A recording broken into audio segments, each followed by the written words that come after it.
Thank you, Lee.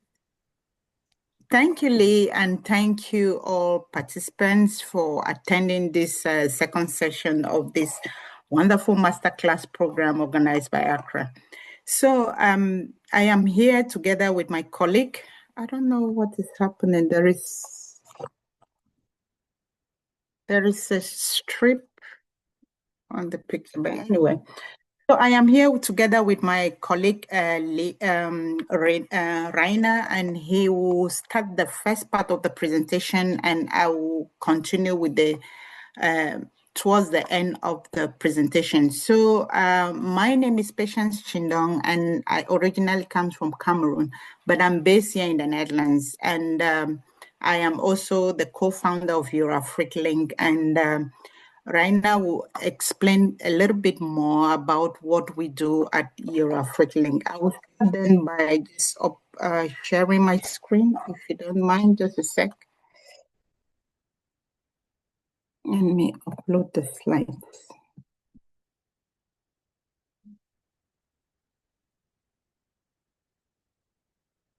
Yeah. Raina, can you then start the presentation?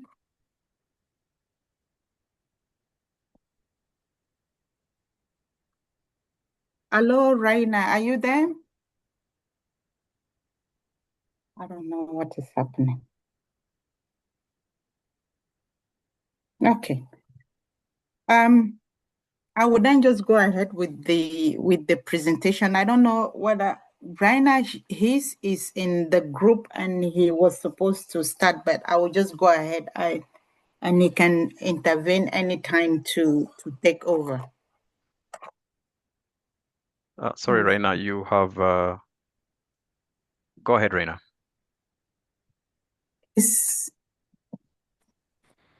Hi, sorry about that. I had to be unmuted by the host.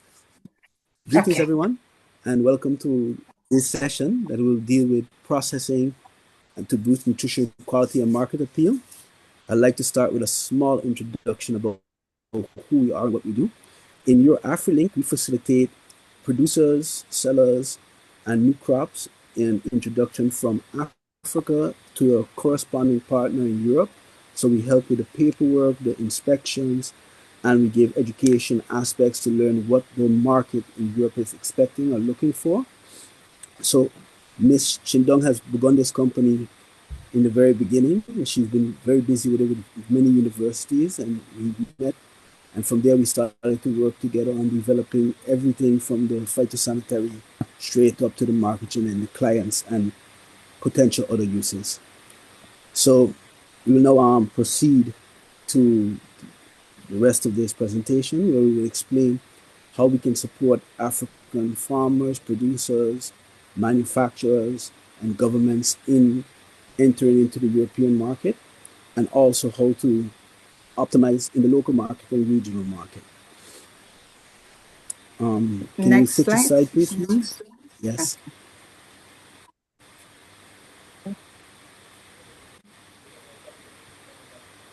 Yeah. Okay.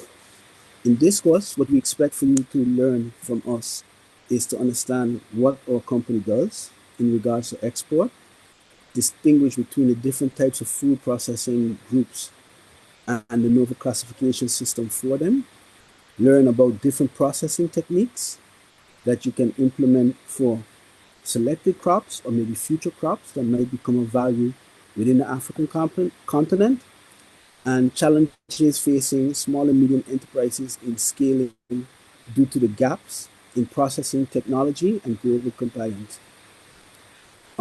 Still opportunities like the global demand for nutritious and ethical source foods, so to hold the nutrient density, so fresh produce to be moved as quickly as possible to where it should be used to avoid spillage. And these are the outcomes we expect to teach you during this small seminar, and also to co-interact with you on maybe optimizing some of the processes that you already might have going. Following.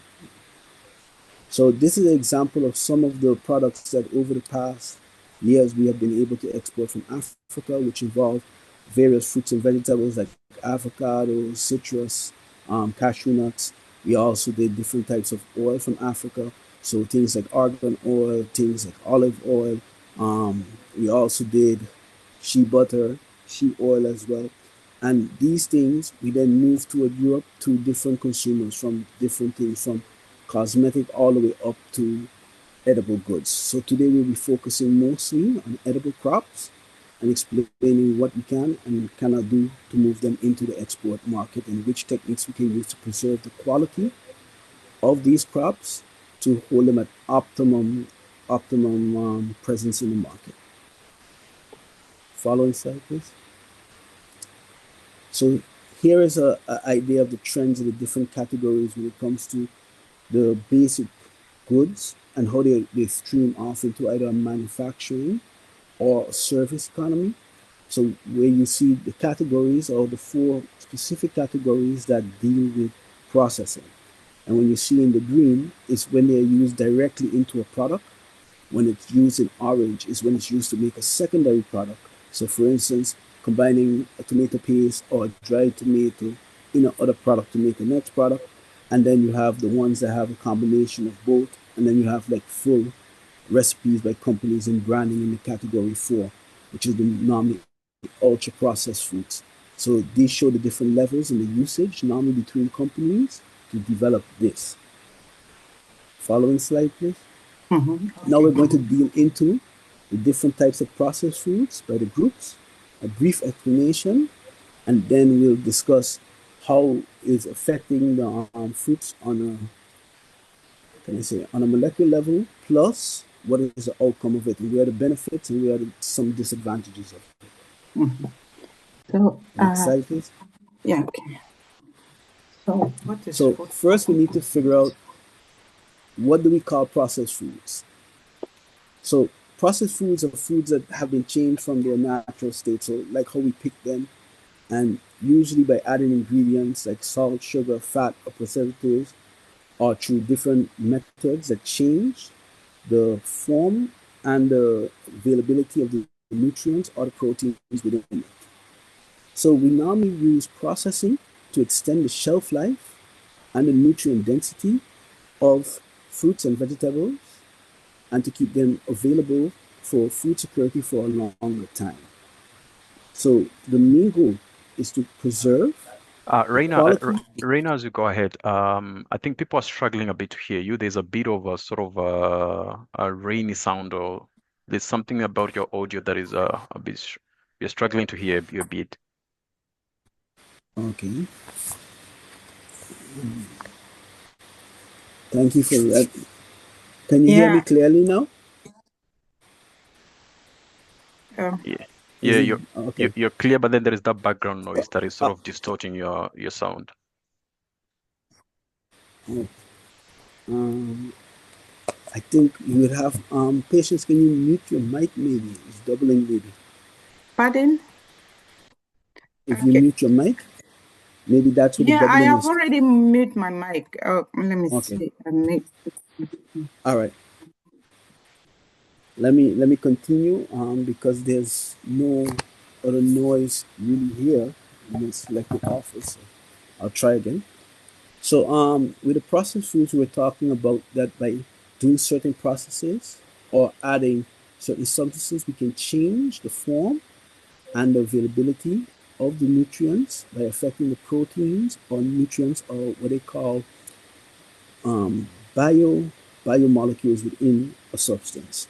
So when we do processed foods, that is what we're affecting to change.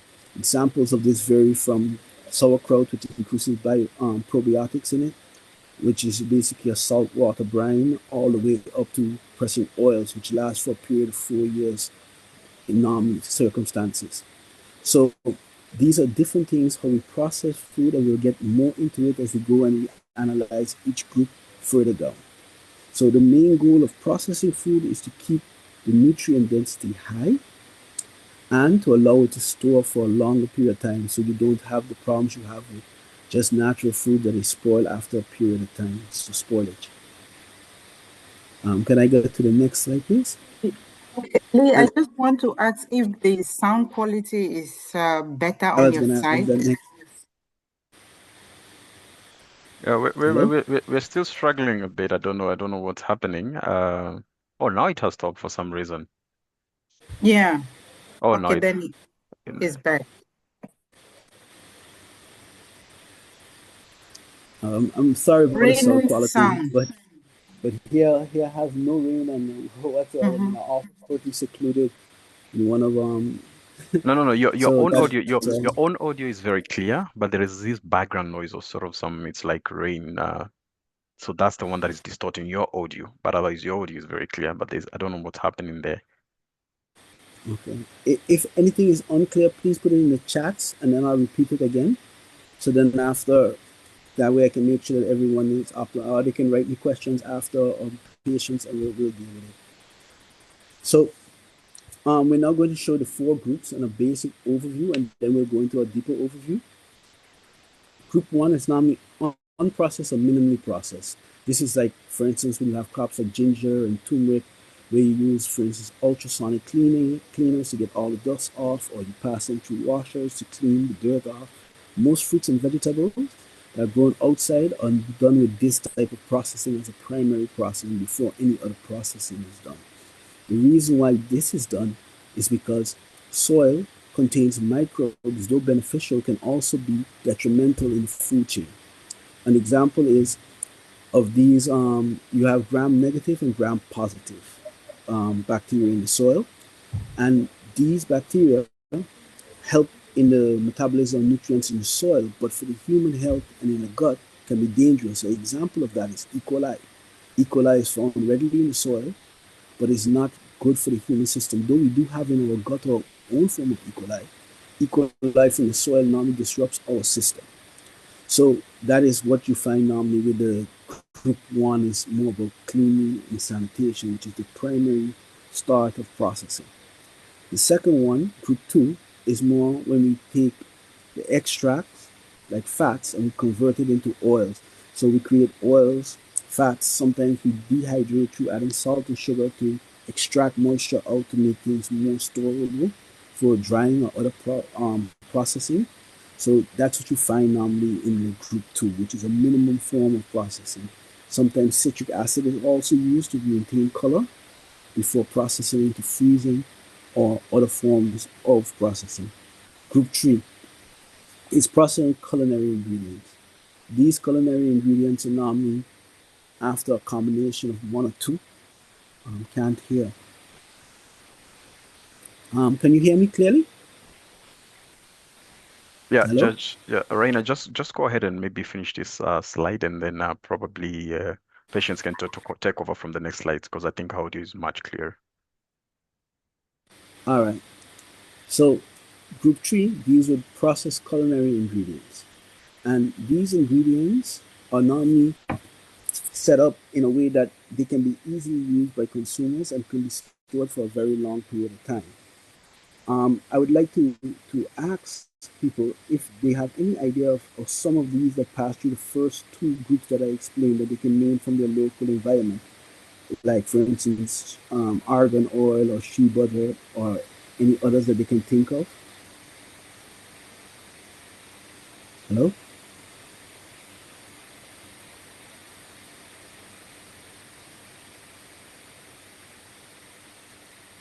No one can hear me. Yes. Yeah, we can hear you, though it's still a struggle, but we can hear you. Okay. Please ask the question again. So, I can type it for you in the chat box. I was asking if anyone can name a couple of crops that they think that goes between group 1 and group 2 processing. That is, the crops that fall between group 1 and 2? Yeah, they can give examples. Okay. Can we say that group 2 sunflower falls under processed to market, and group 2 like extracts that are made, like for instance, shea butter is example, dried tomatoes is example, things like that. Castor, that's a good one. Group 1 grains, that's a good one as well. Oil.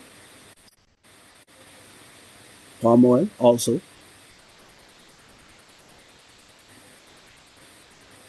Honey can fall as a sweetener.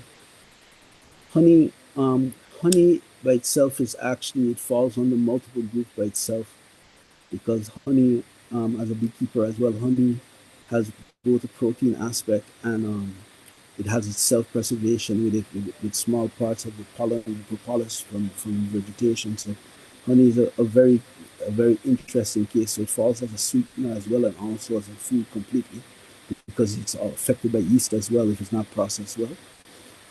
Avocado oil, yes. Dried leafy vegetables would fall into group 2 actually. Dried leafy vegetables. Leafy vegetables that are cleaned directly from the field as well. Black seed oil would fall into group 2. Assorted herbs and vegetables.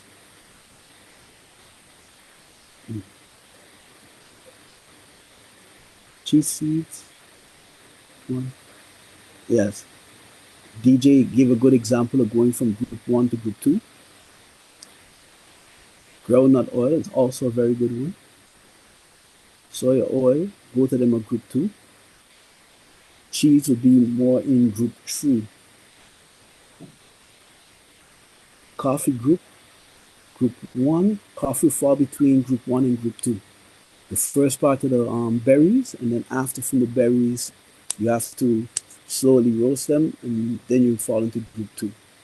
Palm kernel, olive oil is in group 2. Sugarcane and sugar beet for sugar, group 2. Yes. Sesame seeds is probably be on group 1. Pressing sesame seed oil is group 2. Carrot oil would be group 1, then group 2. So carrots cleaning and cleanliness, and then after breaking them down into the oil would be group 2. Okay. So now group 3 is when you use one of these other substances, like you combine an oil, a salt, and the product to make a mixed product. The example is like tomato paste. Tomato paste is in group 3. Thank you. We will be moving on now to group 3. And then group 4 is when you combine multiple things to make like a package. Like, for instance, you have a highly processed thing that has multiple processed things. That's like, for instance, example is, for instance, most of these instant soups, instant ramens, that is group 4. So it's an ultra-processed brand recipe, so to say. Can we move on to the next slide? Chili powder would be group 2 with the processing. Okay.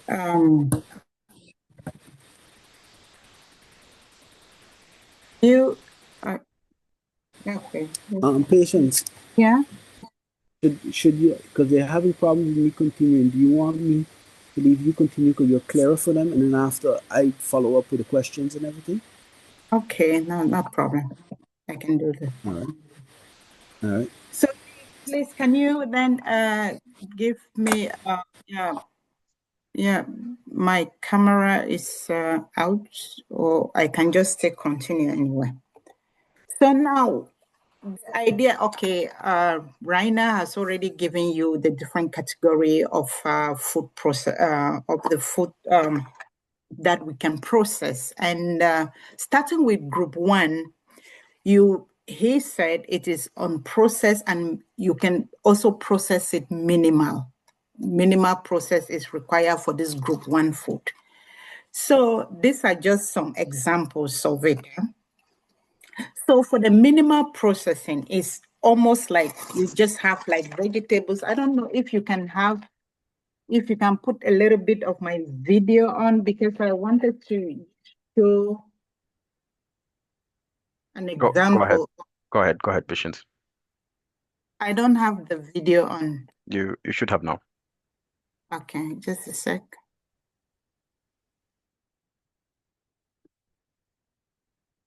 I don't have. Anyway, it's not yet on. Next. But no problem. So these are just vegetables that you can just wash and then package them, and they are ready for the market. Yes, great. Thank you. So you see, for example, this is spinach. So they harvested it here in the Netherlands and using the machine, and then wash it, because some people prefer it already washed. So this is how we bought it from the market. So this is, they have processed it, but it's minimal. So all the nutrients are still there. So in this case, you can do this type of minimal processing. Also something like ginger. You see, you harvest it, you wash it, and then now it's ready for the market because the consumer wants it this way. But other consumers can need a product in another way. So this is then the essence of minimal processing. So you just clean, you remove the areas that is not eatable or unwanted part, and then it's ready to go in the market.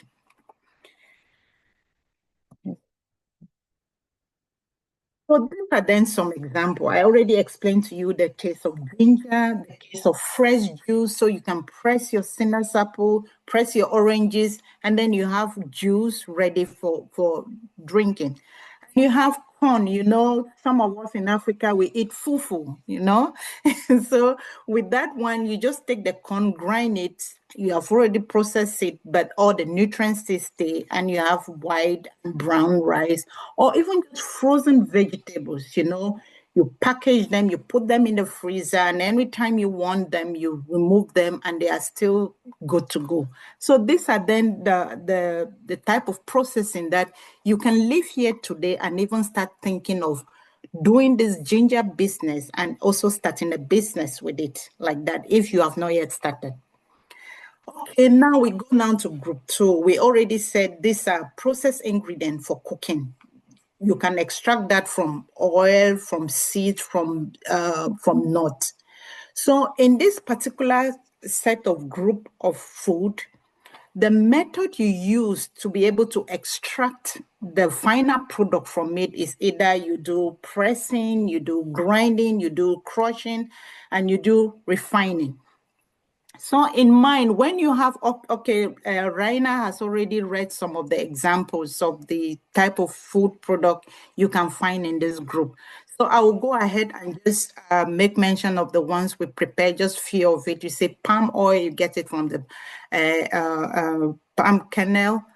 So you see molasses, you see honey, and sugar as well as white and brown sugar. So all of these require some minimum processing where you can actually get this final product, which is still really very full in nutrients.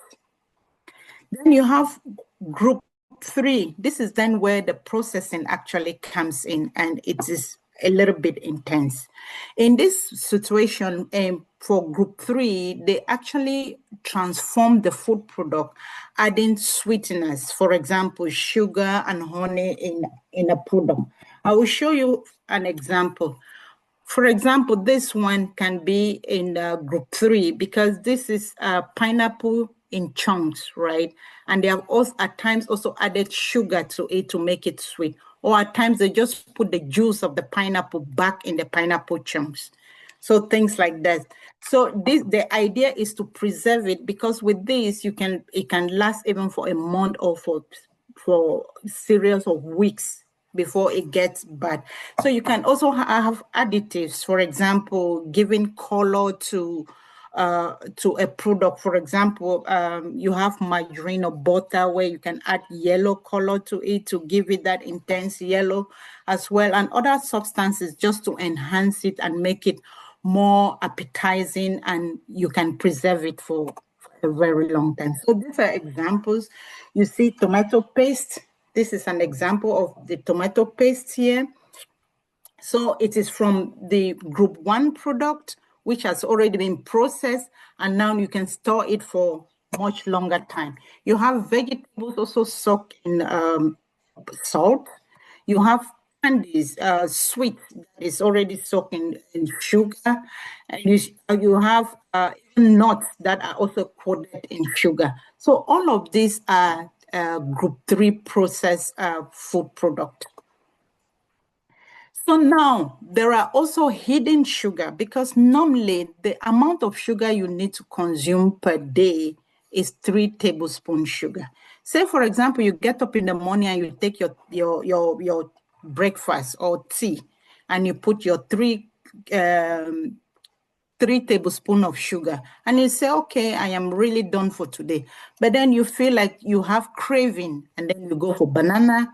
Look here on the chart, you see it's already 4 cubes and a half, just one banana. Then you say, for example, cola, you have craving, you want cola, and you see the amount of sugar.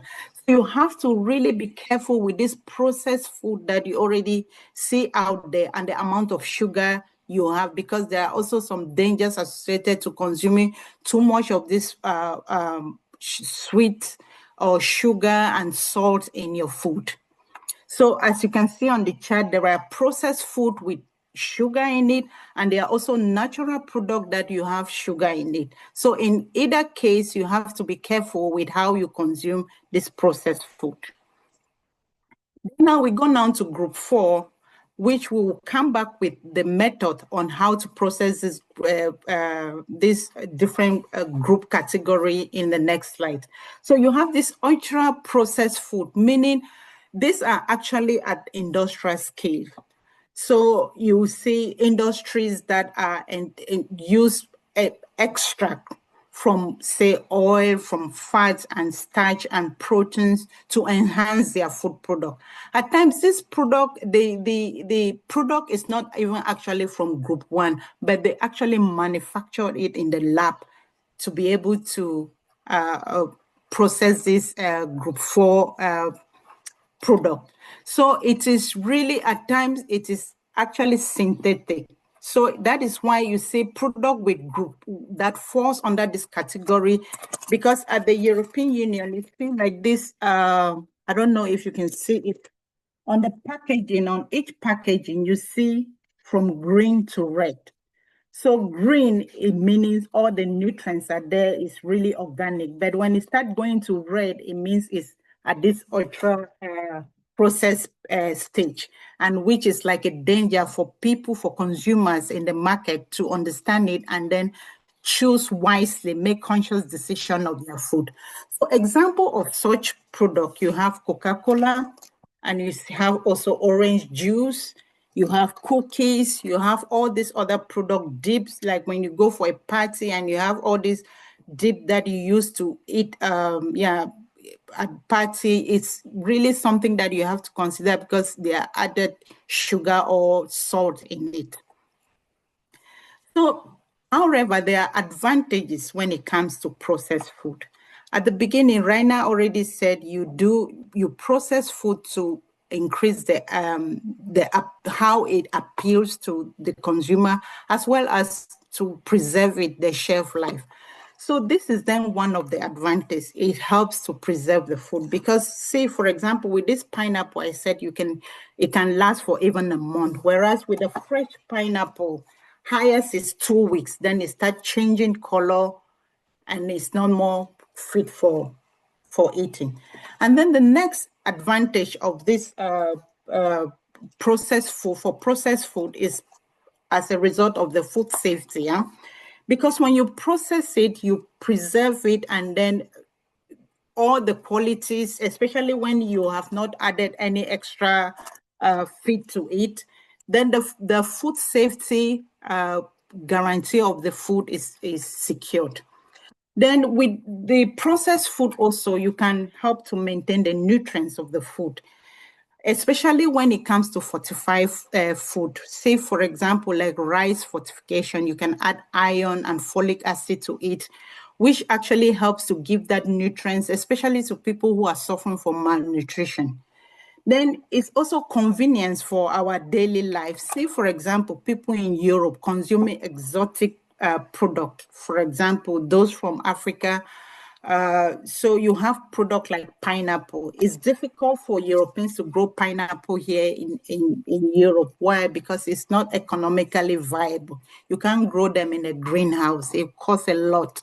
So because of food processing, we can be able to get this product either fresh, group 1, or you can also have it in this form packaged so that people in Europe can also enjoy fruits from other places. And then some are also considered fun. For example, chips, you eat it not just for the taste and the satisfaction. And purposely not for the nutrients that it actually contains.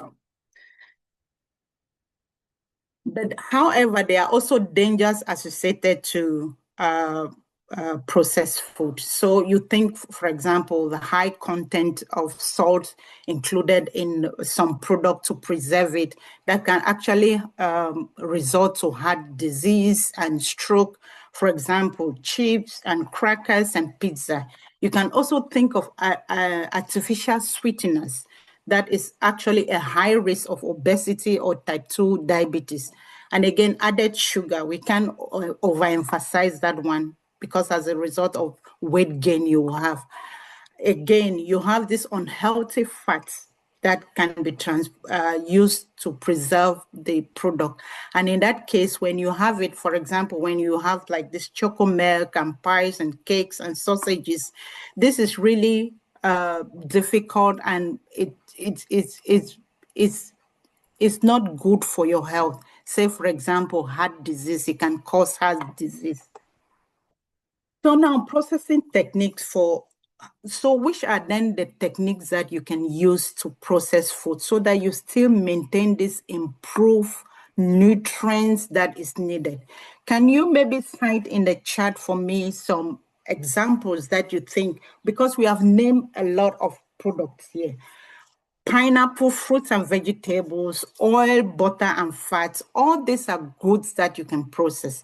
But then can you give or mention maybe some techniques that you can use to be able to process this food and still maintain the nutrients in this food? Can you in the chat please make mention of that for me? Okay, so we are getting very many responses. We are hearing sun drying from Deborah. Ifenua is saying dehydrating. Ezimako is saying smoking. Doreen is saying cold pressing. Chelimo is talking of blanching. We have Richard is talking of solar drying. We have Bonabana saying use of air frying instead of deep frying. Pat Bakure Pake is talking of hot air blowers.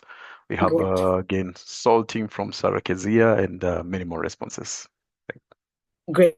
Okay, thank you, Lee, for that answer. So I would then go now with some of the examples that we prepared based on our experience bringing in food from Africa to Europe.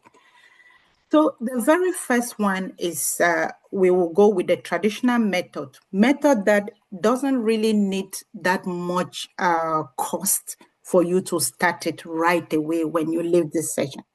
The first one is gari. You see, this is group 1, the cassava, you harvest it, you wash it, that is group 1. Then you go now to fermentation. So you ferment it so as to give it that aroma. After that, you fry it, all right? And then you have this final product. Actually, this gari you see on the screen here is from Cameroon, and it's from my village. These women, they produce a lot of gari, but they didn't really know how to access the European market with it. So we actually taught them, especially when it comes to food hygiene and food safety and the documentation. And guess what? See now the final product of this gari. Isn't it appealing?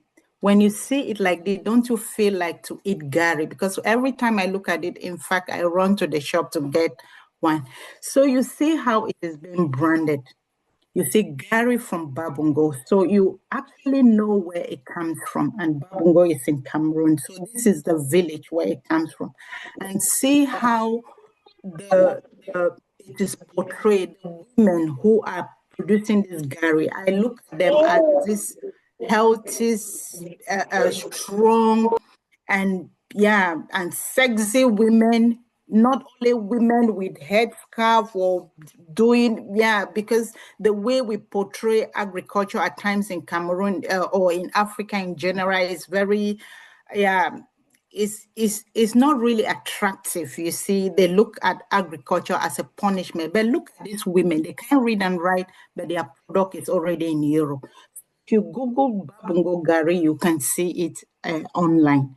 So this is a final product. And so you can also start that yourself. You live now, you find cassava, you can even start moving your product from one region to another. So from one town to the other, or even just in your local market. And if you see that it start attracting people, you can then move it to regions. And then why not to the European market? Because that is where our specialty actually lies. Another example is sprouting. So sprouting, you can, for example, you can use mung beans. Mung beans, I have been, there is one company here in the Netherlands who actually wanted mung beans. They used to get it from Myanmar, but I advised them that us in Africa, we can also produce it, but they were really worried about the food safety and the concerns and the certification all around it. But I promise them that we can be able to do that for them if the farmers are educated on how to do that. So when you take the case of mung beans, how do you do it? You do it through sprouting, you see, and then we use it here for salad, and the life shelf for this one is really short, so much so that when you process it and you package it, for example, this form, as you can see also in the picture where I was in the factory, that is how it goes to the shop, right? So in that case, you have already transformed. And this is something you can also do yourself at home and then use it for salad or for other things. Maybe you use mung beans in your area for other different things. But here in Europe, most of the time, this company uses it for this sprouting, and we use the final product for salad. So, and then low tech, somebody make mention of drying, right? Which is also like dehydration. So you remove water from the content of the food purposely to really avoid a microorganism from growing in the food. So in that case, when that is the case, then this type of food is not really then fit to enter the European market. And in this case, it's not only the European market is just like a case study. If you are selling goods to Europe, and because when people are sending goods to Europe, they really tend to really focus and try to follow the food safety, the food standard method. But when it comes to selling food in a regional market or in the local market, then it becomes, they really just relax. So the idea is the effort you use to send goods abroad, you should use that same effort to be able to sell goods locally. So take that same safety measures to be able to do that. So in this particular low-tech drying, you can use the sun. We have abundant sun in Africa. So you can use that for drying some of this product. You have air drying, solar drying, oven drying, and even you can use electric dehydration also for it. For the type of fruit that you can use for this particular type of low-tech method is actually fruits and vegetables. You can also do sauces and herbs. You see, for example, we have a lot of rosemary and which other product again? Rosemary and margarine, all from Kenya to the Netherlands. So these are dry product, and they use this method to be able to do it. And the buyer also will really emphasize to you that I want the sun drying or air drying or solar drying. And come to think of it, when you are selling a product and you even make mention of the fact that you are using solar drying, it becomes very attractive to the European buyer because it is really a win for the consumer and a win for the environment as well. So this is the case of cocoa beans, and this cocoa beans is from Cameroon. You see, you have fermentation taking place and also sun drying. And the idea here is that when you are drying this product, you should make sure that you put it in an elevated surface, so much so that the product should be high from the ground. When I was growing up in Cameroon, I saw that people dry cocoa at the roadside when cars are passing. This is really very dangerous. And you see the tar from the road can also transfer into the product, which will not really be fit for consumption, especially when it has to enter the European Union, because the European Union is really very strict when it comes to product entering the EU, because they will do testing and they will make sure that the product actually meets the required safety standards. So, and these are traditional methods which doesn't really require so much investment in it or so much cost. This is something that you can do, and even if it involves cost, the cost is really minimal. Then now let's go now to modern techniques. Which type of modern techniques do you think we can use for processing food? Can you just name some in the chat?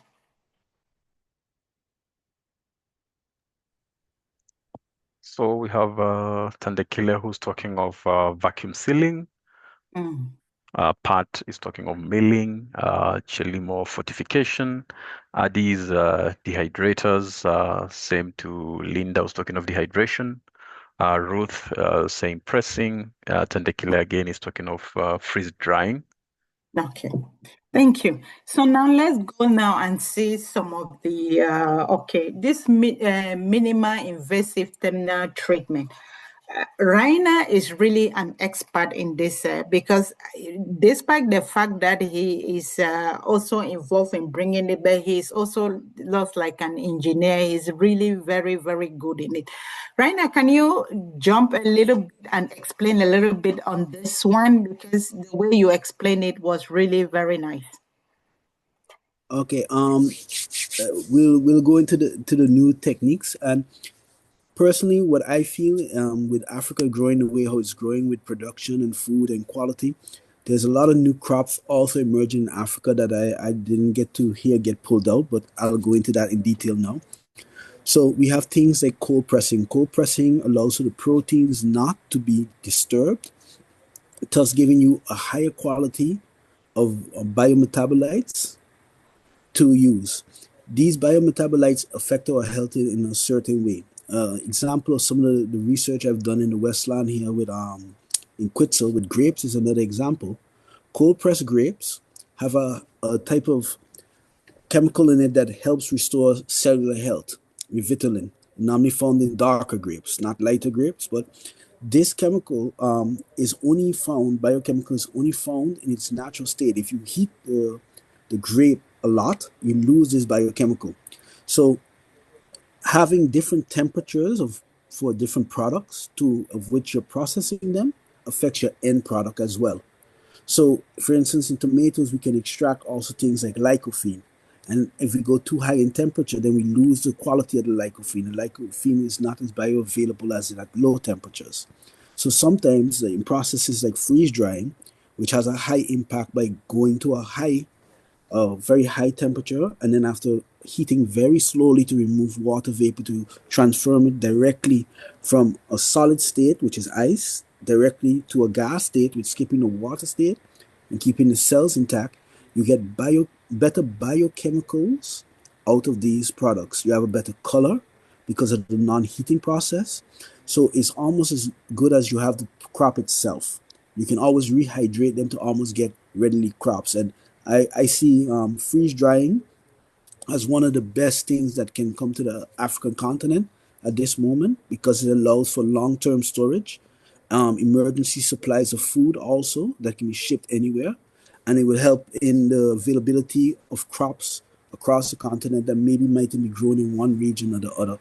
And for storage, after it's freeze dried and it's packaged in a vacuum packaging with a nitrogen gas inlet, it can last for up to 40 years as food without actually any real damage from using harsh chemicals and so forth.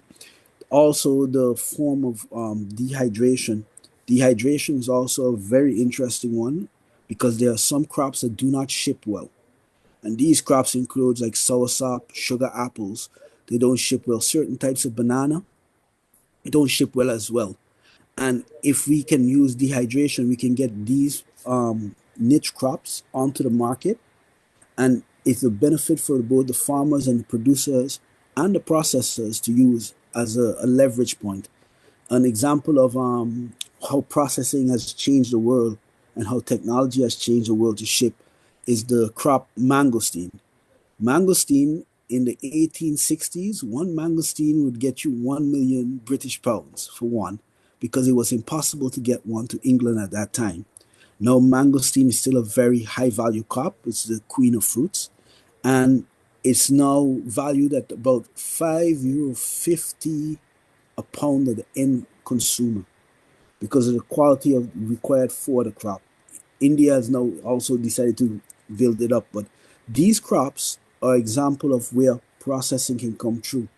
There are other crops like breadfruit that is now being established, and sweet potato in processing for different types of grains and flours, which is made by washing, dehydrating, and then grinding into meal.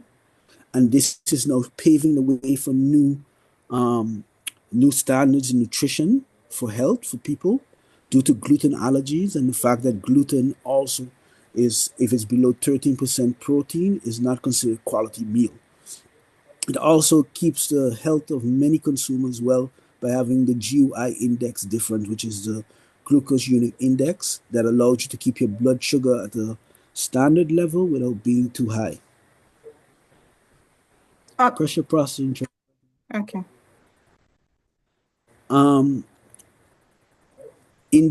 Also with pasteurization, there are new technologies that do with freeze pasteurization, where instead of just bringing it up to a heated level and then after leaving it cool to kill the bacteria, they one time drop it into a temperature about 70 degrees, and then they drop it very low to zero very quickly, killing all the ones that are more thermic and the ones that are non-thermic one time. So these technologies are now shaping the way how we can get food to one another, the quality of the food that reaches to us, without synthesizing the proteins or destroying the biomolecules that are beneficial, that gives us that flavor like when we just picked it right off of the tree or when we consume it very fresh.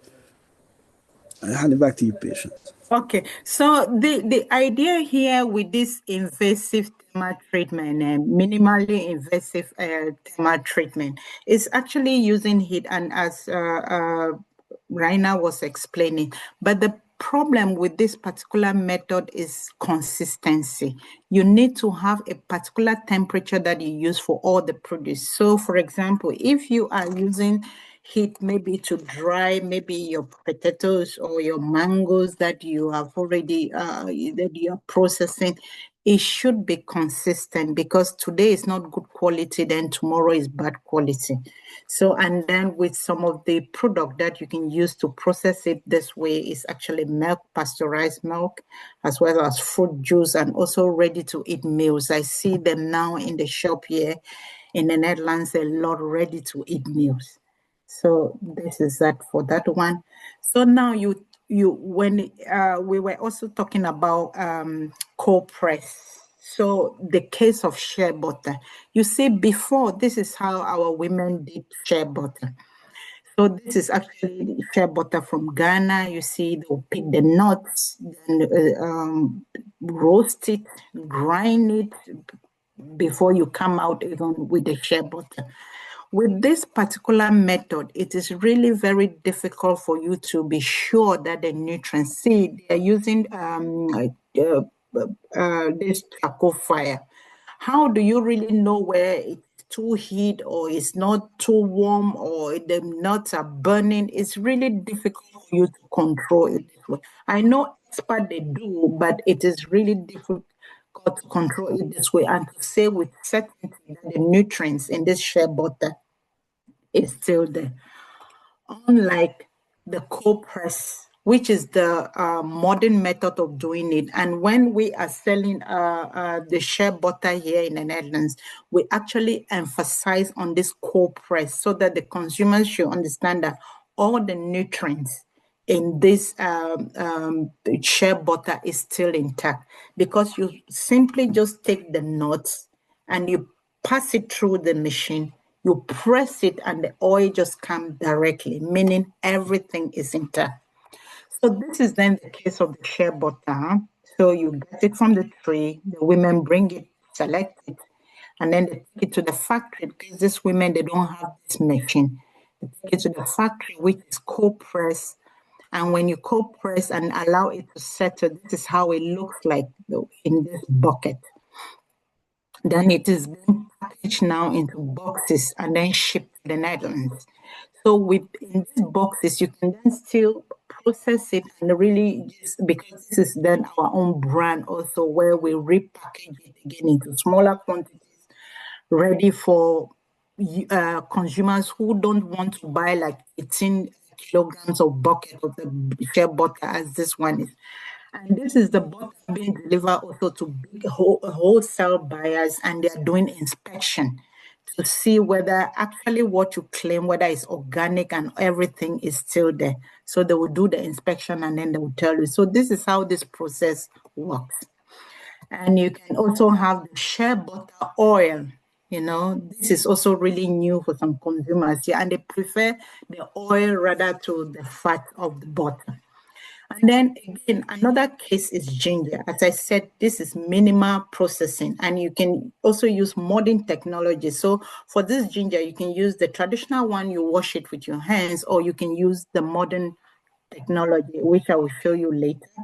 So this is how the ginger looks like. And in this last picture here is how it has been transported to Europe like that. So you see you have cleaned it.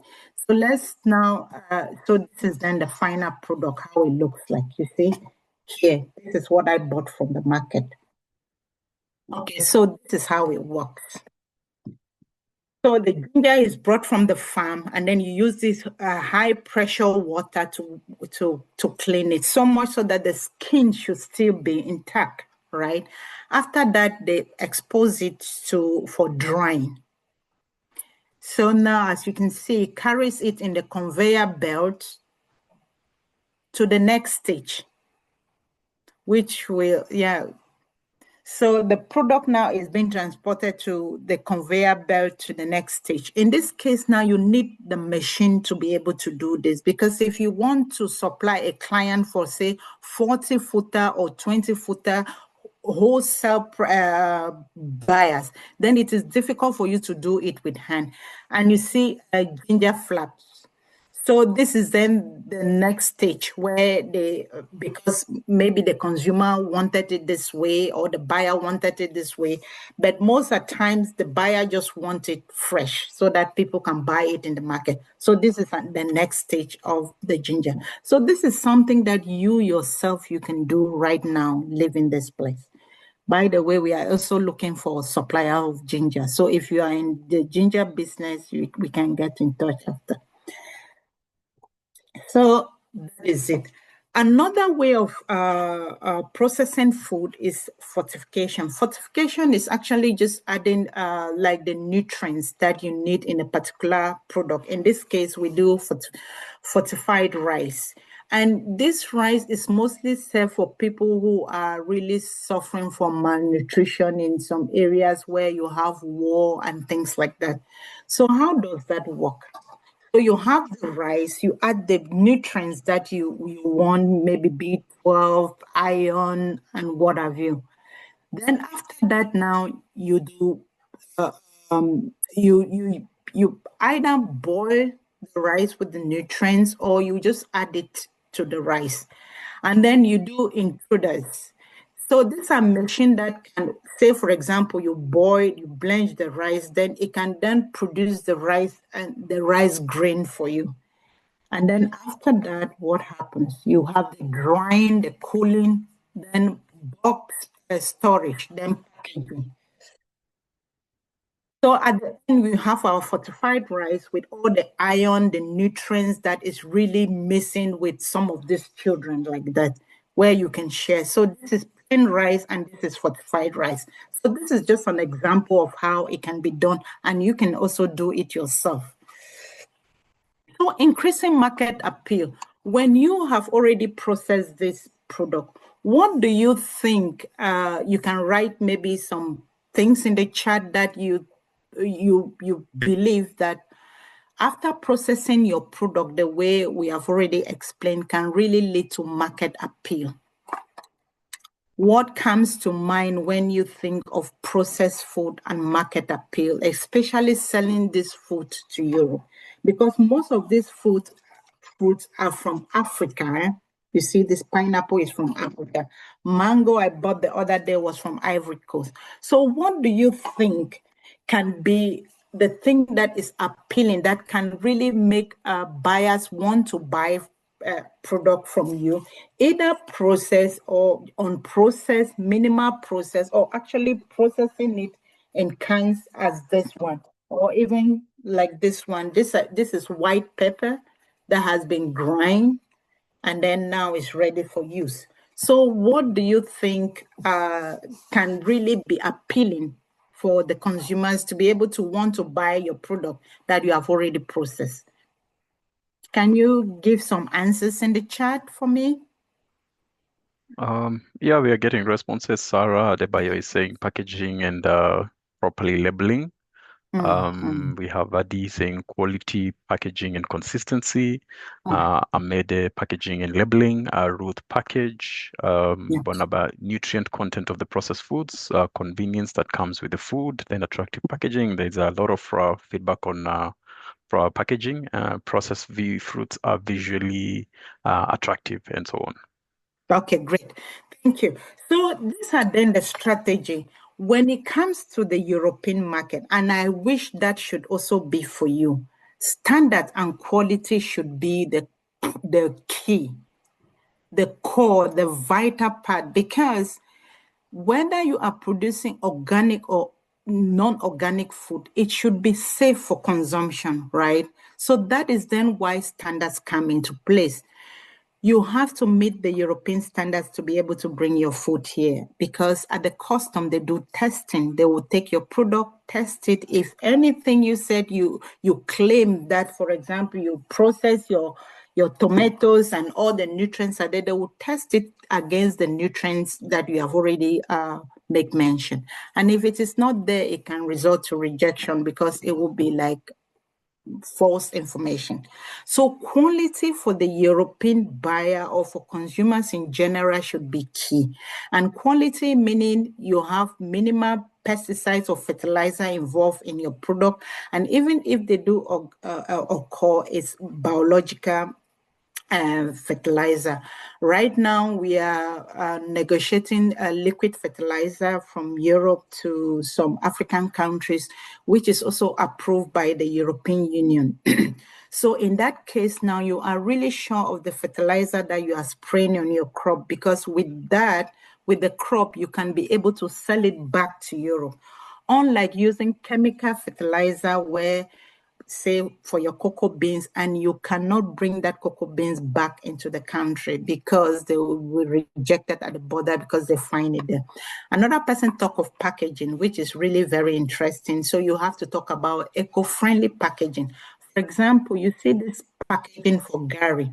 It is actually eco-friendly because before in the shop here, when you buy Gary, when you use it, it's really just difficult to preserve it again, beside the sun and all the grains that was there, which was not part of the Gary. But now with this packaging, you see that you can reuse the package, meaning when you open it, you take some of the Gary and you can still seal it back and keep it, and it will still be intact. So if you use eco-friendly packaging material, this is really appealing for European buyers. Then you need competitive prices. So you see the level where competitive prices arrive. First is quality, and then pricing will be later. Then you have to be able to label your product, say all the nutrients, say, and you can do research yourself or you can pay someone to do that for you. So you have to give the clear nutrients, whether iron is in it, if you use palm oil or sugar, you put the amount, gram or quantity of that particular product in your final product. And then say, for example, you have your pineapple in Kenya and you want to sell it to the Netherlands. Of course, you can put it in English, but wouldn't it be nice for you to also explain it in Dutch, so that consumers who are here in the Netherlands can also understand what you are saying? In that case, then you have to use multi-languages in your packaging. For example, if you see this Gary packaging, it is in French, English, Dutch, and Portuguese.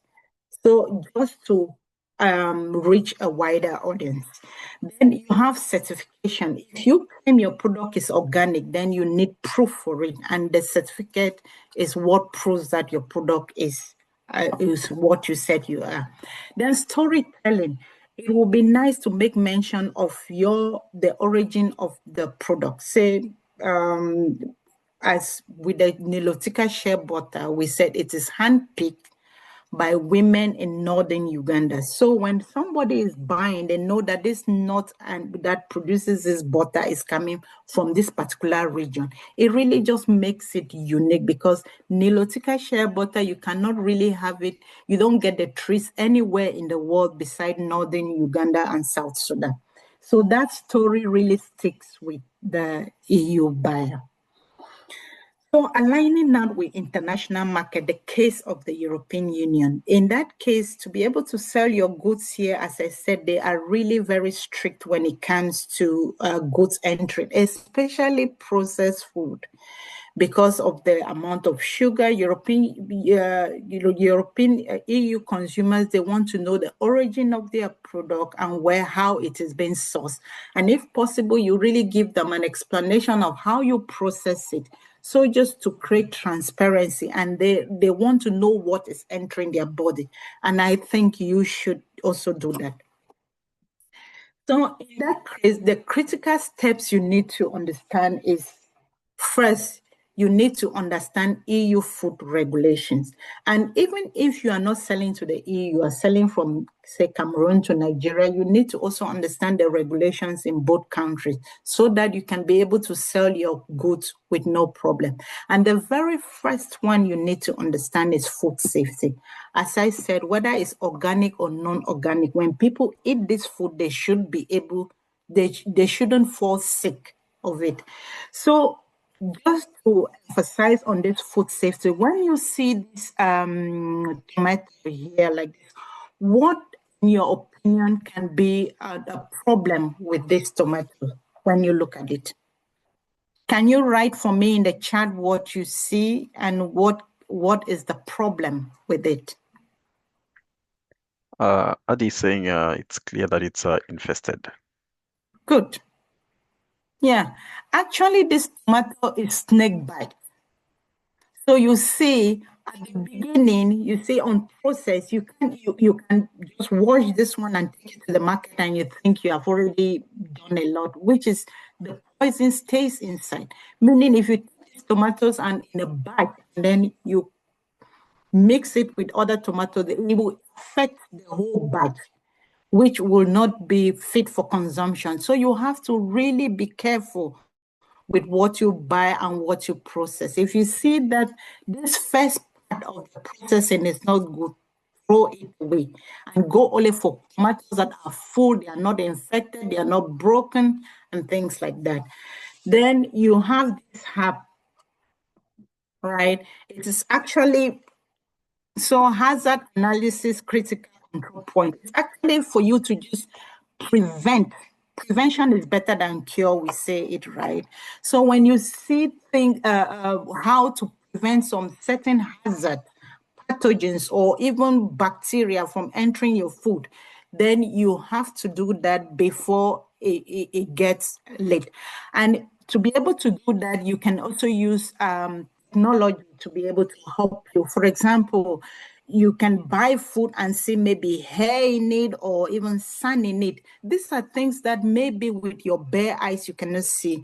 But when you have technology, adapted technology that can help you dictate when there is foreign particle in the food that is not intended to be there, then you will be able to dictate that and really avoid lawsuit, because when you claim that your product is what it is and later people discover that it is not what you said it is, they can bring problems to you, take you to court and things like this.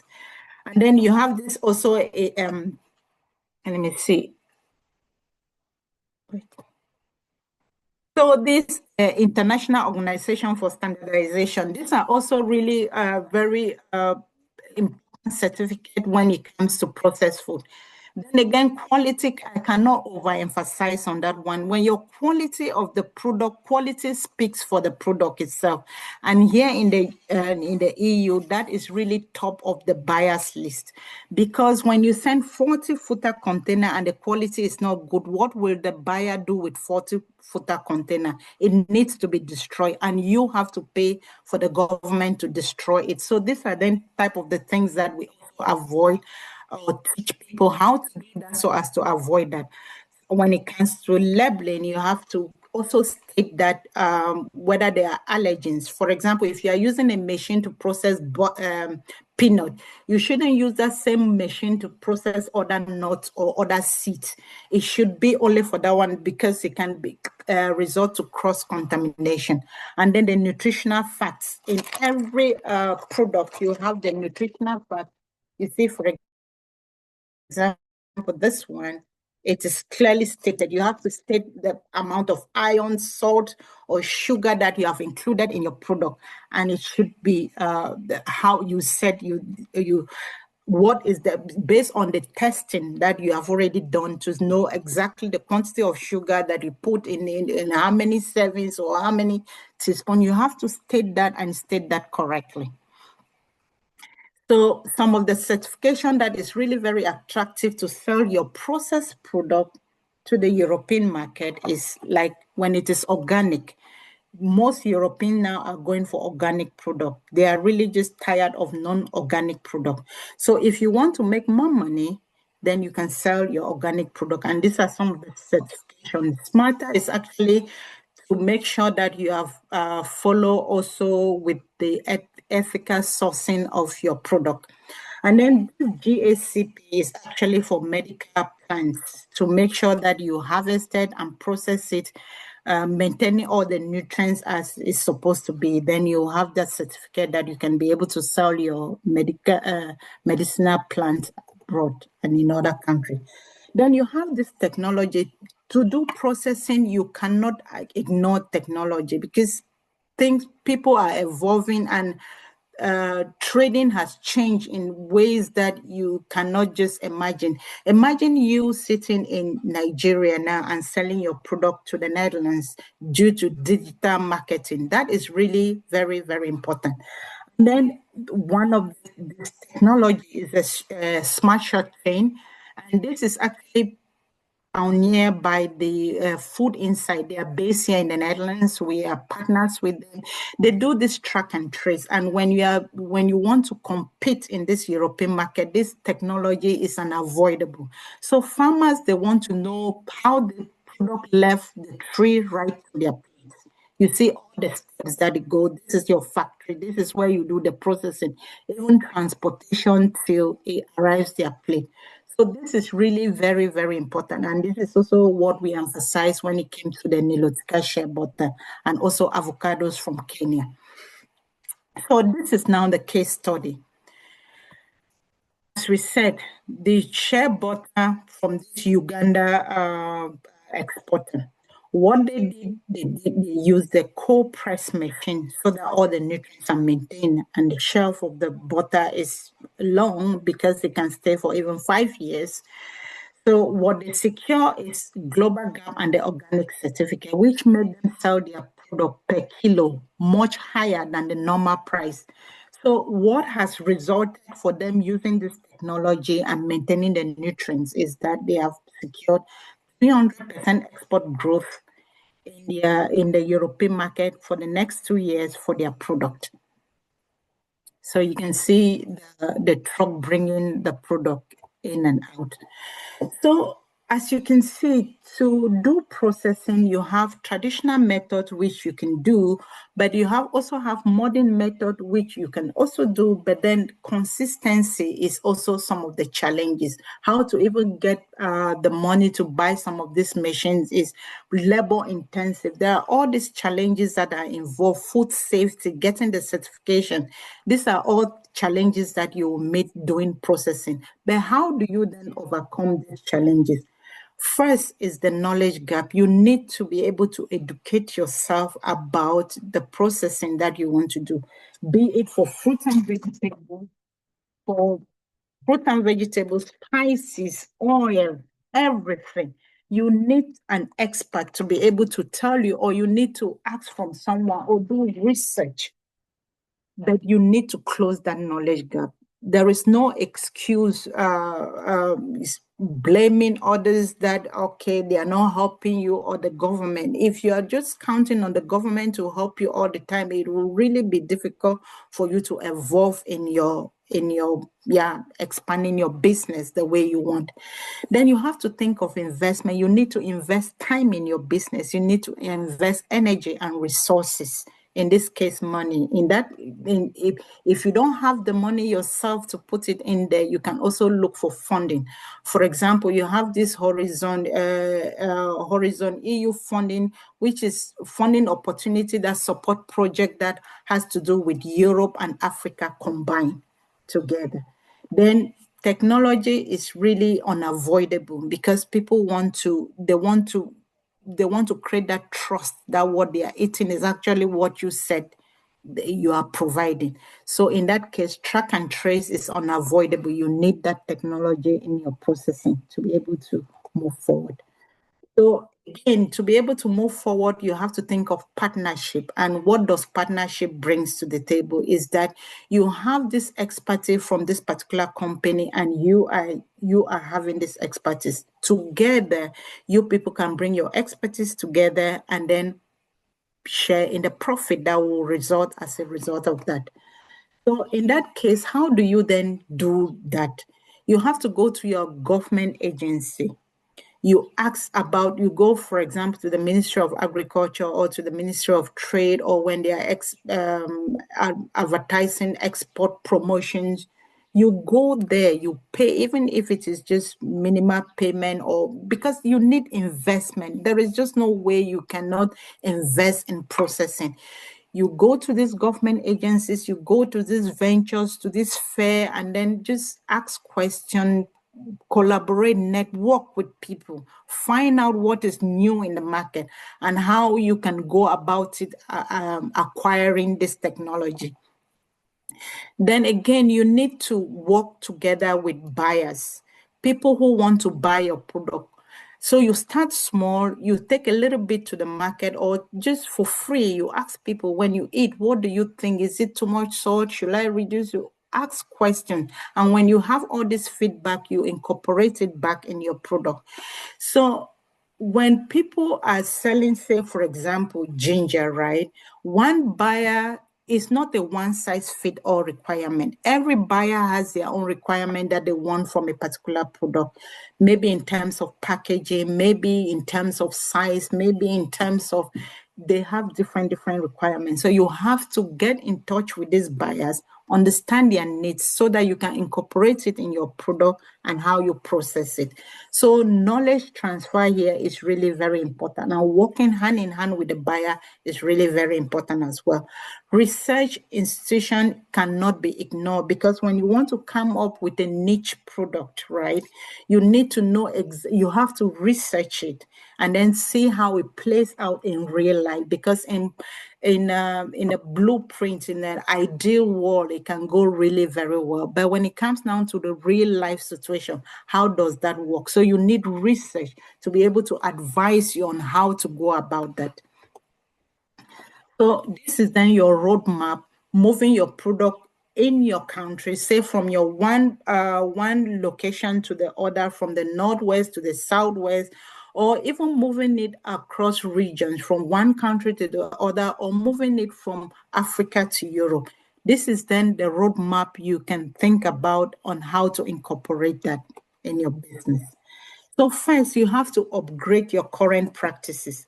There are so many people who are already vying for the European market. You see, Latin America, they have the same climate as we do, the process as we do.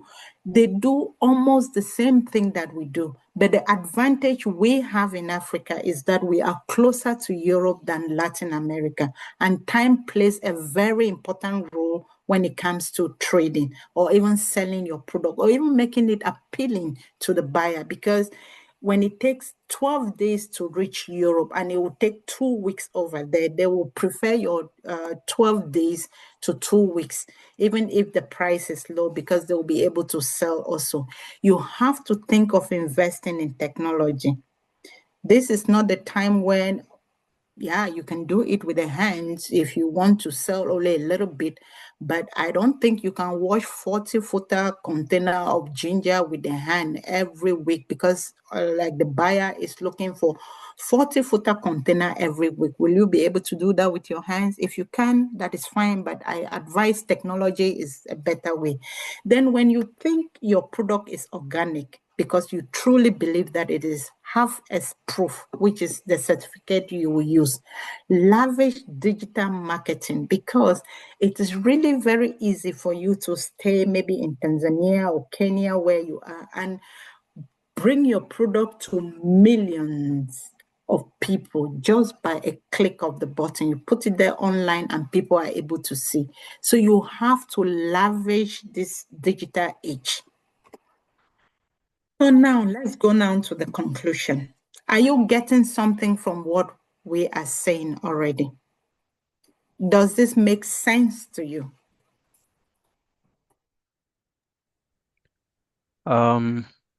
It absolutely does, and I believe I'm just seeing a lot of yes, very interesting, very much, too much. So maybe I'll just ask you to sort of wrap up. Unfortunately, just to mention, unfortunately, we will not be, because of time, we will not be able to do breakout rooms. Because we want to give plenty of time for Q&A. The Q&A box is blasting up already, so I want to give you ample time to respond to them, patients. So we will not be able to do the breakout room. So if you can wrap up in 1 minute, then we'll go into the Q&A.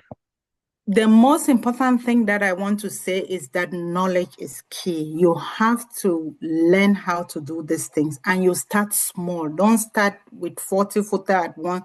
Start small with a product that is niche. You go to your local store and try to sell. You get their feedback, and then you improve on it, and then you take it to the next step, and then to Europe. So, and thank you. So this was then what I was thinking for the breakout rooms. But now that we don't have, I don't know. No, it's okay. It's okay. The floor is yours. Thank you so much. We only have about half an hour left, so we will not be able to do breakout rooms. So what I will encourage right now is we will read all the 20 questions that are in the Q&A box right now, and you will respond to them. And then if time allows us, we'll take more live questions. So I think we jump right away into the breakout. Into the Q&A. Please take if you can take like a minute to respond to each, so that we take as many as possible. But those that we will not be able to respond to, just like we did last week and this week, we promise we're going to do that, is you're going to send you the question and you respond to them. Then as we are sending the video recording, we'll also send the responses to the questions. Okay, that's good. Okay, great. So let's go, and maybe Reina can also come in some of these. So we have AGRA. I'm just going to read the first 10 questions and then we'll take live questions. The first question from AGRA, she's asking, the group 3, would it be right to say spices fall under the culinary ingredients? Maybe over to you, Reina, very fast. In group 3, the categorization, would it be right to say spices fall under culinary ingredients? Yes, it would be. Great. You heard me? Yes, we get your love. We get you. Just making sure. It's because you're cleaning it in category 1, and then you can always, with spices, you can blend some spices like Rahul Elaut, which is a mixture of fenugreek, curry, and black pepper, salt, and a few other things. It's a complex spice, and it's then grind together after fully dried and roasted, and it makes a culinary ingredient. Also, certain herbs, they fall under category 2, like just for instance, dried rosemary or parsley by themselves. But if you combine them to make like a Mediterranean mix, a Tuscany mix, or there's a couple of other mixes. I had a very interesting one from Nigeria as well. Those are all just herbs that are mixed together, but they now become under category 3 because it's like a recipe. You need 20% of this, 10% of that. So it will fall under category 3 at that form, but as it's single herb, it will fall under category 2.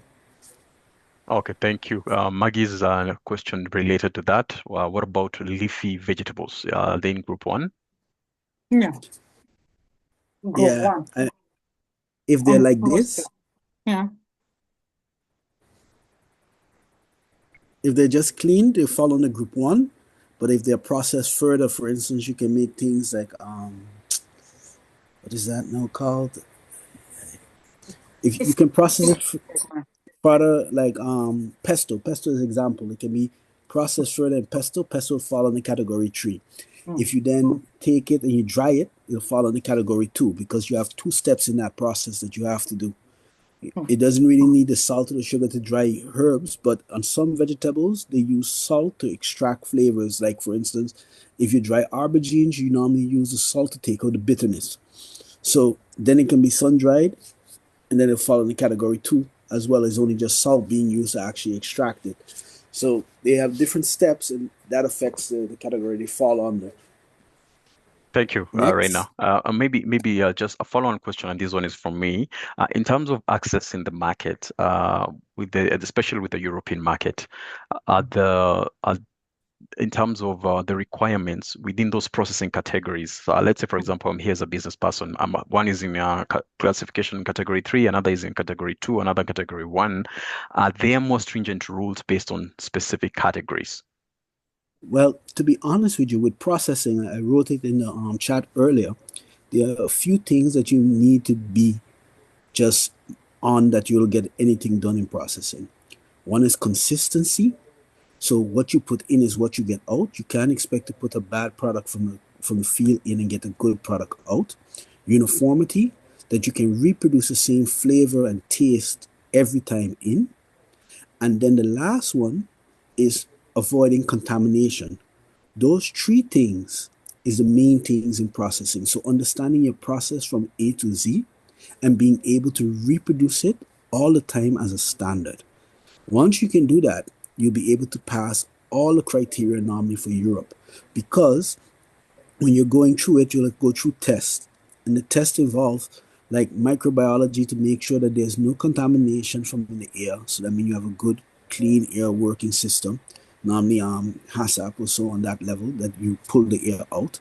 You have to make sure that if you're heating something, you make sure it reaches the proper temperatures, or it's cooled at the proper temperatures to keep mold, mildew build up, or if it's dried, is brought correctly to that point. All right. So Okay. each step is valuable. And once you keep that consistency and you do the testing on the steps, like from the part where you're washing and drying and moving on, then we have the correct, you'll always be able to pass the criteria points.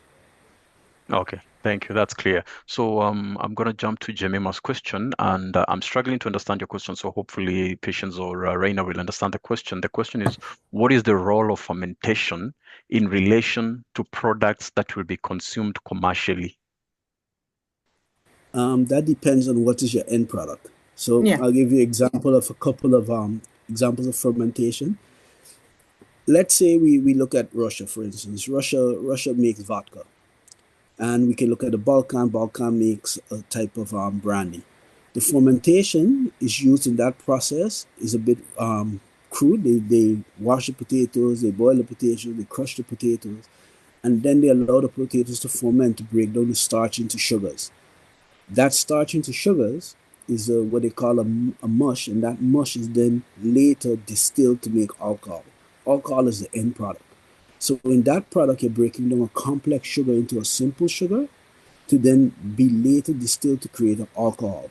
Now, the alcohol itself has 2 parts in it when it's distilled. 2 products come out of it.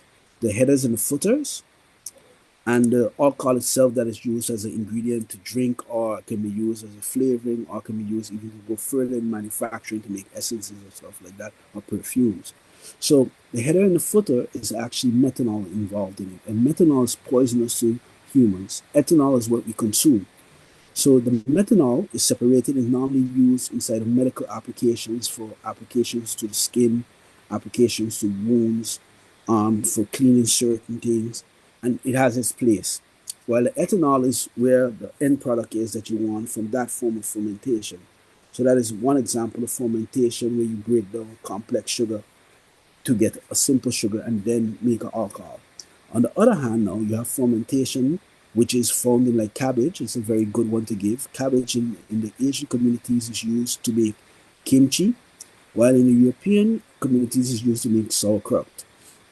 When you ferment the cabbage inside of the salt brine, which is water with salt, basically, normally a 10% amount, you then change the compound of the cabbage and you bring out lactobacteria. It's a lactobacterial fermentation from the salt, and that helps with probiotics that help your gut and further your gut health, which is a big topic of discussion right now in the health communities. With kimchi, it's the same thing. They ferment it, but they ferment it adding a slight pepper to it. So they add like a cayenne pepper or other forms of pepper powder to then add with the brine and salt to make a different type of fermentation similar to sauerkraut. There's also a probiotic. So then in that case, it is a fermentation that creates a full thing that you eat directly without any distillation or anything else. Most pickles are also fermented in that way for lactobacteria. The lactobacteria is actually the key change in that form of fermentation. And that would changes the pickle's flavor from just being a regular orchid to the flavors that you get if you enjoy pickles. Did that help explain everything? Thank you so much. Yeah, you want to add on the other questions? Just to add a little bit, Lee, it's just to say that when you do fermentation, like the case of gari, it is that aroma of the gari, that fermentation is actually what gives that aroma.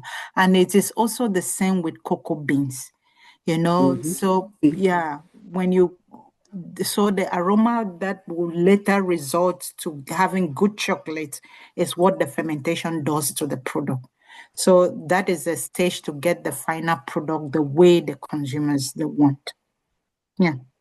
Okay, great. Thank you. Fermentation, one last thing we'll add to that is fermentation is a process that is normally very unique to control that and understand it very well.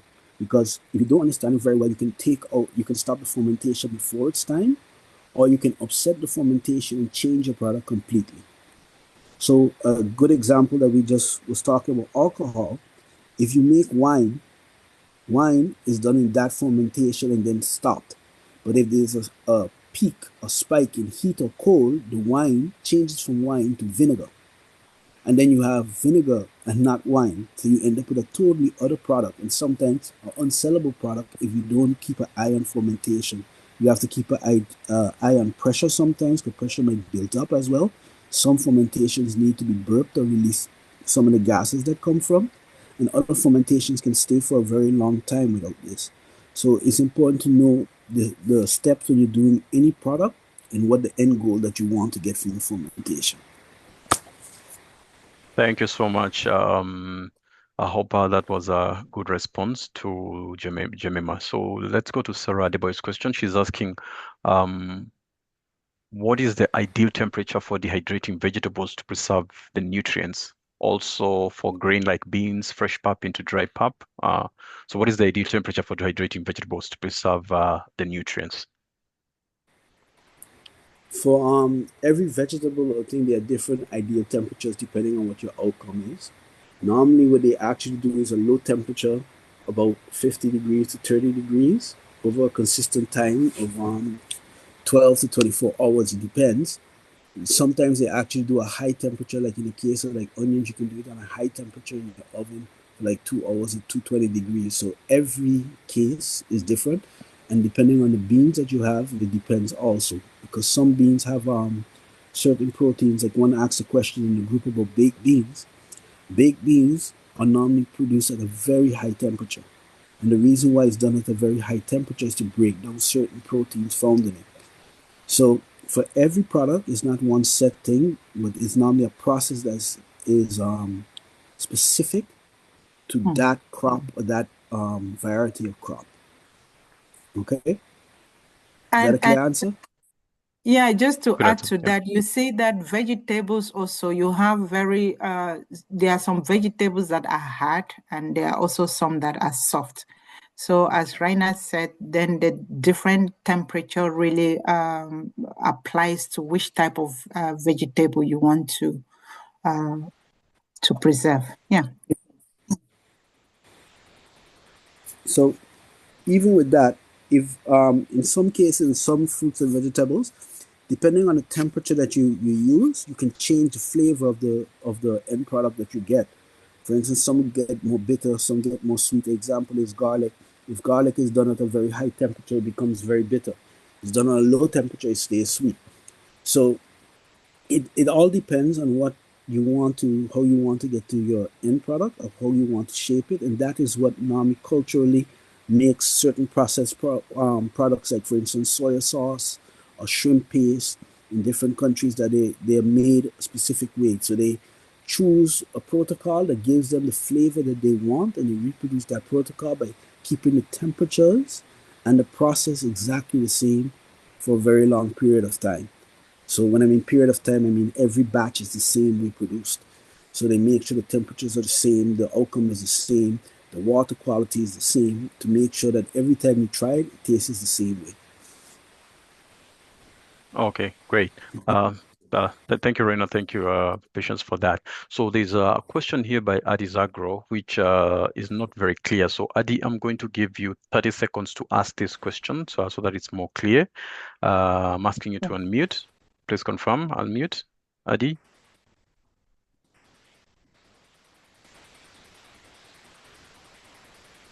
Yes, can you hear me? I can hear you. You've asked a question about quality and pricing. So please go ahead and ask that question. Okay, so when you were talking about not Reina, the Patience. other lady, Patient. Yeah, you were talking about the certifications and all that, and you agree with me that to get HACCP and ISO, it takes a lot of time and it takes money, right? So by the time you do, and the processes that you go through, taking cognizance with the GMP and GAP, by the time the product comes out, because for us, we process from start to finish, you would not be able to compare the quality with other products, some of the products, because products in the mass market, right? So now when you talk about pricing, you talked about competitive pricing, and a customer or a buyer comes to you, I want this product, you have these things, and they're saying, oh, your pricing is quite high compared to others. How do you now work with that? How do you manage that? Yeah, that's my... So thank you so much for your question. I will chip in, and then Rainer can also add something. So from my experience, when you follow this process, right, get all the certification, your price will not be the normal price. You will get a premium price for it. Say, for example, a kilogram of ginger that you have not processed is like €1. When you process it, depending on how the buyer wants it, then you get €2.50. So in either case, the buyer, and honestly speaking, with the buyers they are not out to, of course, everybody wants to make profit. But when your product is quality, in fact, the product speaks for itself. When you have already guaranteed that quality, even if you ask €3 for that product, it will be given to you because the quality is top. The buyer knows he can sell that product. If you go to shops here in the Netherlands, you will see that in some, the same avocado, when you see a bio or organic of avocado, it's like €2.50 for one. And then the other conventional avocado is like €1 for one. So in either case, when your quality is good, you will have enough price that will cover your cost and everything you put into to deliver that product here. Ryan, I don't know if you have more to add to that. I have a few things. I would like to ask, what is your crop that you grow? Huh? Yeah. Hello, What is Reina. crop that you grow? Reina, yeah. Yes. What did you ask? Sorry. What crop did you grow? What do I produce? Yeah. Yes. Okay, so spices. I have spices, seasoning blends, palm oil. Okay. Yes. Which spices do you do? So we have ginger, turmeric, cinnamon, garlic, Then the seasoning blends, we have jollof rice, curry, fried rice, pepper soup, and many more. Yes, please. Okay, so you do your branding yourself. Okay, let me answer that question how I would answer it, a bit different technical from patient, because what patient says is the real business point of view, and I have studying international horticulture and agriculture. What? Yeah, it's okay. Go ahead. Okay, so how I look at it is like this. I worked in the GACP certification for medical plants and plants that can be used for what they call novel food. So when you work with those things, you then realize that the difference between these certifications is basically to steer the grower to produce a high quality product. The high quality product involves making sure that the land is not contaminated, no corners are cut, because when you cut corners with plants, you don't have the same biomolecule built up. Most people, when they look at ginger, they just look at the ginger if it's pretty or not. You can make ginger pretty and it doesn't be nutrient dense, so it doesn't have a high quality or a high nutritional value to you. It can just look beautiful and really not affect your diet or affect your health.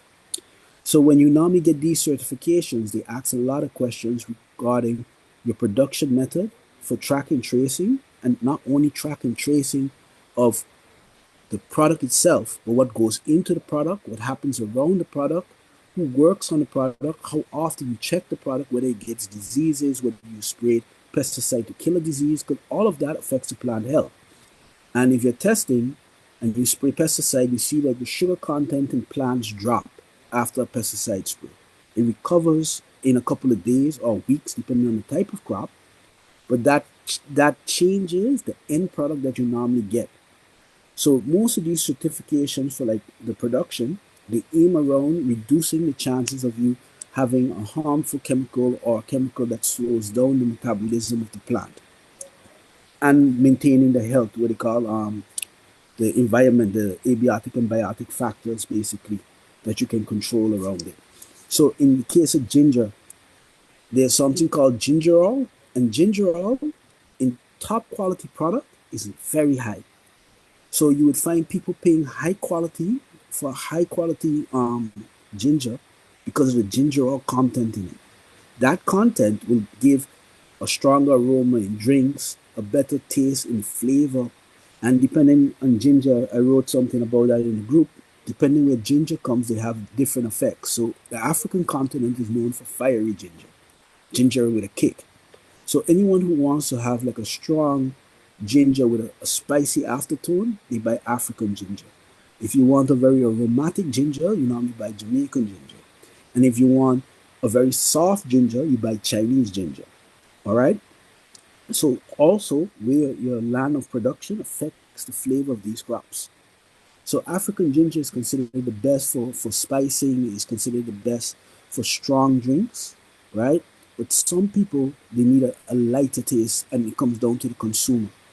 Now, if you have a high gingerol content in a GACP that states that your production is clean and everything, you can sell on the medical or supplement market. On the medical and supplement market, things cost more and are more consistent buyers. These buyers are normally the high end from the pharmaceutical industry that use them in combination to produce medicines with extraction of these specific compounds in isolation. And it can be used also in supplement for general health. But a regular crop will not enter into that stream. It will not be allowed to enter because it has to check and be inspected for that criteria.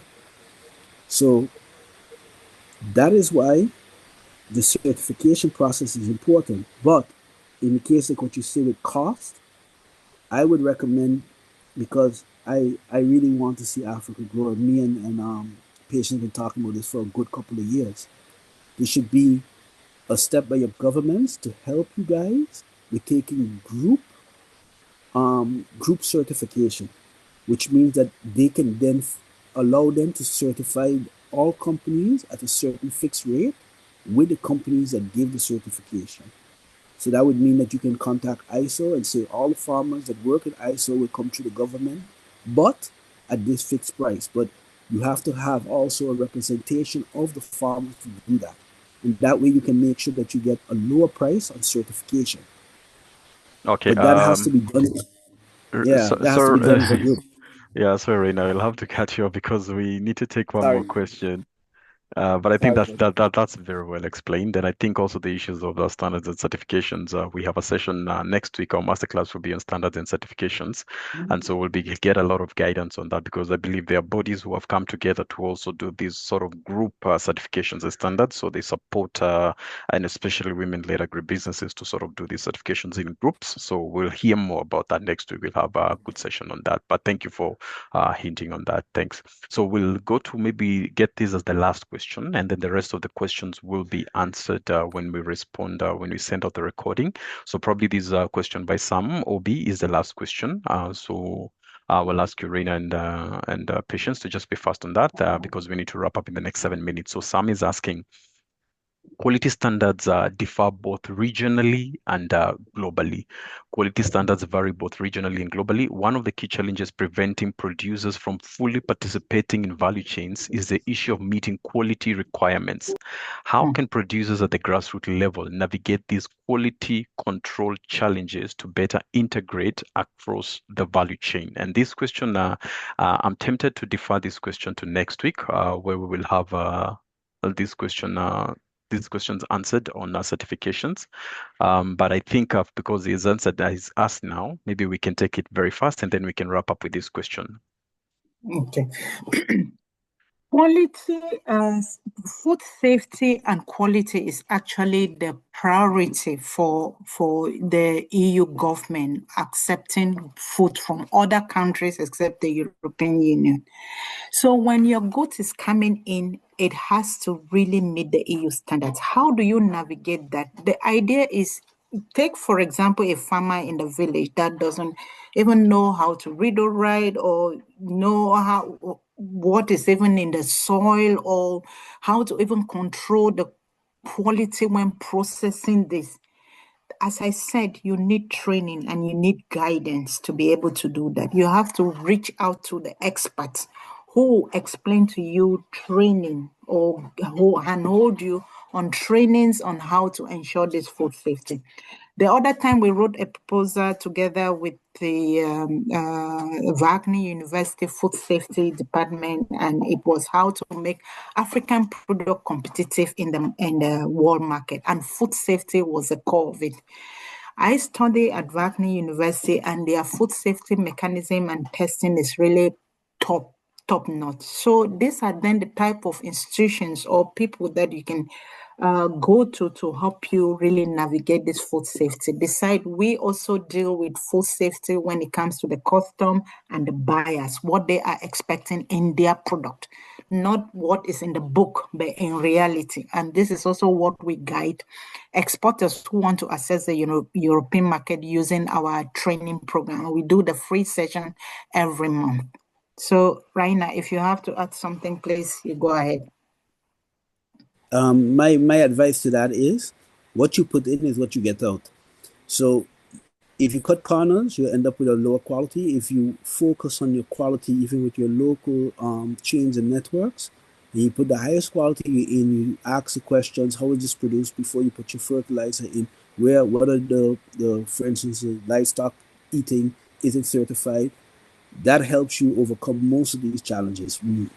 Also with pesticides, keep up to date on what is allowed, what is not allowed. So quality in is quality out. So that is my advice for overcoming that challenge the quickest. And when it comes to local things, look at local chains to produce things that you need for your crop. In most of these chances, if you have questions about that, I can do analysis of those things and help with that. That's not a problem. All right. Okay, great. Thank you so much. I believe we will have a good session next week when you talk about certifications and standards, because it seems to be a big and critical issue. So at this point, please allow us to just stop here. It's 3 minutes to top of the hour when we promised to be. Last week we exceeded the time by about 15 minutes. So this week we really wanted to be in time because we understand people have different commitments. And No. Yes. So we would like to conclude here. We really want to appreciate you, Patience, and Reina. I think this has been just incredible. This has been incredible. That's why I chose not to cut the program short to go into the breakout rooms because I thought the information that you're providing was just incredible. So we just we went along with the flow, and it was really, really good information. And on behalf of everybody that joined the session, Patience and Reina, thank you so much. And to all over 150 of you that joined the call, this was module 2. Thank you so much for joining. As promised, tomorrow promptly we will be sharing the recording as well as last week's slides and today's slides and the responses to the questions that we did not get time to answer. Thank you so much, everyone, for your time. Last week we forgot to take a picture, so I will go to activate the video. So if you can start your video right now, I'm going to ask Patience to stop projecting, and then I'll ask everyone if you can to turn on your video and your audio. Ebele, your question will be answered. I can promise you that.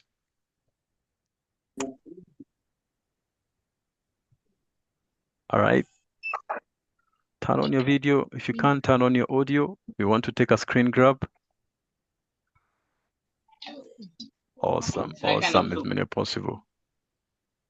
Amede, we're waiting for you to turn on your screen. Thank you, everyone. I hope you found this helpful. So on behalf of everybody at AGRA, I would like, if your video is on, please just wave and then say thank you, Patience, and thank you, Reina. Thank you, Patience. Thank you, Patience. Thank you, Reina. Thank you, Patience. It was an eye-opener. Thank you, honestly. Thank you so much. Thank you. Thank you too for your time. Awesome, it was. Thank you, All right. Patience. Thank you, Reina. All right. Thank you, everyone. See you next week. Bye. Thank you, Lee. Thank you, Agra. Yeah.